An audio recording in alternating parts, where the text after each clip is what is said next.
जय श्री जगन्नाथ। मो एस्ट्रोलॉजर कृष्णचंद्र नायक चैनल तरफ आपण मानक कोटि कोटि प्रणाम। आज आलोच्य विषय वस्तुटी हूँ मनीष कहीं नरहत्या करे एवं से कहीं गैंगस्टर हो जाए। जन्म जातक ग्रहावस्थान किभली भाव में थिले जड़े व्यक्ति गैंगस्टर सहित नरहत्याकारी मनीष होता है। चलतु बंधुगण ए विषयटी को आरंभ करिबा।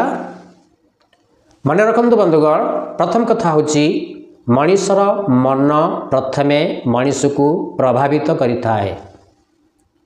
मनर कारक ग्रह होचंदी चंद्रमा। लग्नर चतुर्थ स्थान मन विषय विचार करा जाए। षष्ठ स्थान हेउची अपराधर स्थान। अष्टम एवं द्वादश भाव हेउची पाप कार्य करिया पाई अनुप्राणित हेबार स्थान। तेणु मन रखंतु चंद्र और चतुर्थ भाव जदि पीड़ित थाए, चतुर्थ भाव एवं चंद्र ग्रह जदि पीड़ित होइकिनी रहिथिबे से व्यक्ति आमर रवि मंगल शनि राहु एवं केतुंक द्वारा प्रभावित होउथिबे, दृष्टि रहिथिबे।